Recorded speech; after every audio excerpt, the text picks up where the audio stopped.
Okay, so in 2-5, adding and subtracting like fractions. Like means that we have a common denominator, all right? So pretty much when we have a common denominator, all you have to do is add the numerators or subtract the numerators and then simplify to get your answer. So let's take a look here. If you see this in your book, we have 3/16 plus negative 15/16.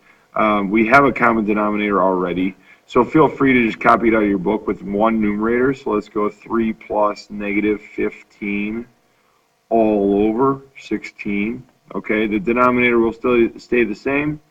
Uh, since this whole fraction is negative, it is okay if I just take this negative and put it there with the numerator because I know the denominator is just a 16. All right, so that allows me to write it like this. Okay, now if I have 3 and I owe 15, I'm going to owe 12 and 16 stays the same. And then we can go ahead and divide both of these by 4 to get a negative 3/4.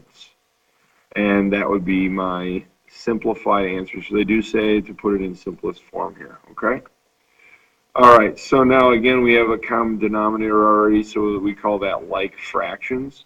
Okay, so we're going to say 2 plus negative 8 all over 9. All right, so if I have $2 and I owe $8, that means I'm going to owe 6 over 9. Divide both of these by 3 to get a negative 2/9, and that is in simplest form, okay? So you always have to make sure we're getting in simplest form. Negative 6/9 is the correct answer, however, it's not simplified. So, oh, I'm sorry here. We need to simplify the denominator as well, don't we? So we need that 9 divided by 3 would be 3, so negative 2/3 is our simplified answer. Whatever you do to the top, you have to do to the bottom when you are dealing with multiplication division. All right. Okay, so we have a common denominator. All right, these are both negatives, so we're going to say negative 7 plus negative 9 all over 10. All right, so we're going to, since they are both negative, we'll just add the two together, so we get negative 16 all over 10. Okay, so as you can see here, I could make a mixed number if I want to. Let's go ahead and simplify this first. So let's divide both by 2. So we get a negative 8 over 5. Now, of course, I could make 1 whole and 3/5. Of course, it still would be negative. So either of these answers would be acceptable. I do kind of like using improper fractions. It's important to just kind of check your direction, see if they want mixed numbers or if they want improper fractions. If it doesn't really say, you can kind of give either. Again, I'm kind of partial here to the improper fractions. I really like those over mixed numbers. Mixed numbers are kind of hard to work with, all right? Okay, so these are both negative. They both have a common denominator. So let's go ahead and get a just one numerator. So let's go negative 7 plus negative 5. And it is okay if you do this in your homework. Just go ahead and write it over one numerator. All over 8. We're writing it as one numerator over one denominator. Okay, so they're both negative. So we're just going to add the two numbers together. So I'm going to get negative 12 over 8. Let's divide both of these by 4 to get negative 3/2, or we could say negative 1 1/2. Okay, so either of these answers would be acceptable. Just make sure that they are both negative. The fraction is not negative by itself, it's the whole number. Okay, negative 3/2 is the same as negative 1 1/2. Okay, if we did it on a number line, here would be your 0, here would be 1, here would be negative 2. Okay, of course that was negative 1. All right, so you'd have either negative 3/2 right there, or you could say negative 1 1/2. Either way, it's the same amount. They are talking about the same exact spot on the number line, okay? All right, so now we have a common denominator. Since we're adding, go ahead and add your whole numbers. So we can say 8, and then we'll go 5 plus 1 all over 8, and then we'll go 8 and 6/8. Divide both of these by 2, and we'll get 8 and 3/4. All right. And that would be our answer in simplest form. So it is okay with your homework if you're looking at these numbers in your book, go ahead and add your whole numbers up and then write your numerator just like how I have here. Okay, I do want your homework to look like this. Show me this step, please. Okay, I am allowing you to add your whole numbers, but please still show me the step of adding the numerator.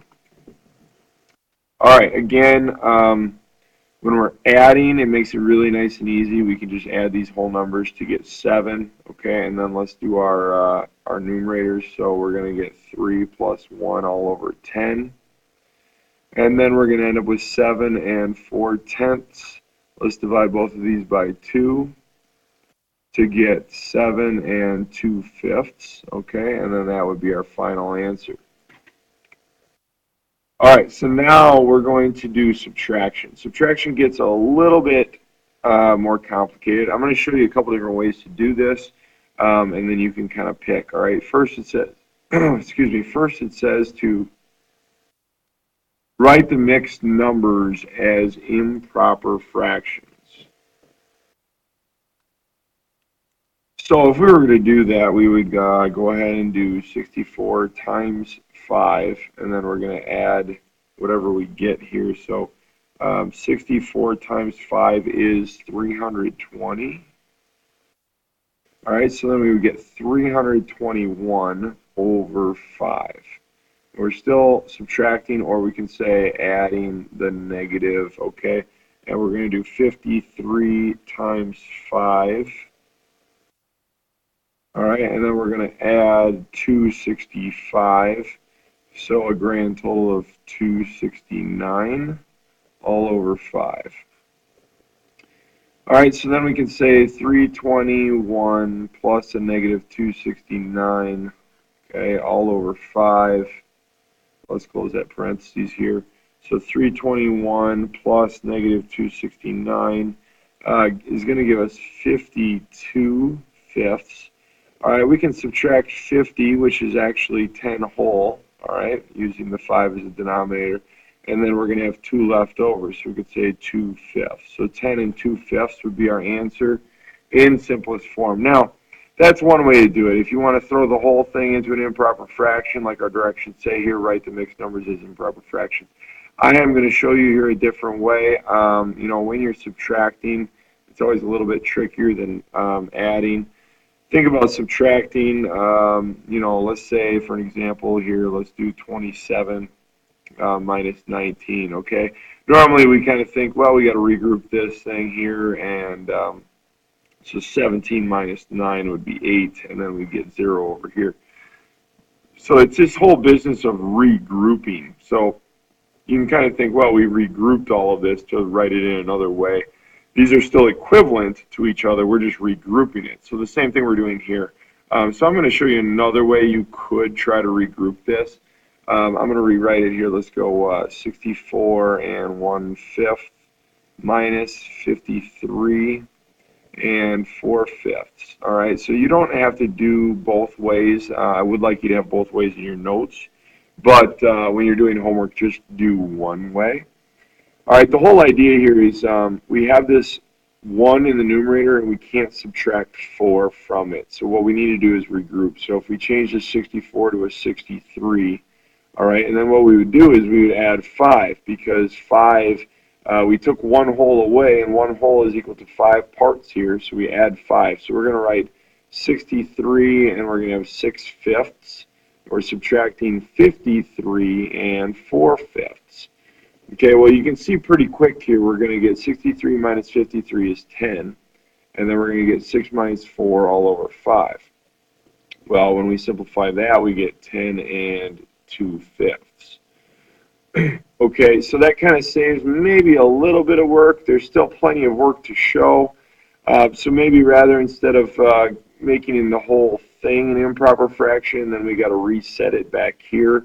You could just, you know, exchange 1 whole for 5 parts, so we can write it just a little bit differently and then solve it this way. Again, whichever way you feel more comfortable. As you can see, both answers are the same, so you can kind of pick and choose which method you would prefer. All right, so now again, we have a positive here and a negative here. We do have a common denominator. So again, we could do it as a improper fraction. So let's do that way first. Let's do 8 times 8 is 64. We add the 64. We're going to get 65 eighths plus, we're going to get negative times here, we get plus 48. All right, and that'll give us a negative 53 eighths. All right, so we're going to get 65 plus negative 53 all over 8. All right, so what we get here for a numerator is going to be positive 12 over 8. Obviously, divide both of these by 4, so we're going to get 3 halves or 1 1/2. So again, that's one way to do it. All right, let's go ahead and try it the other way. So we got 8 1/8. And we're adding a negative, let's check out what that was, negative 6 5/8.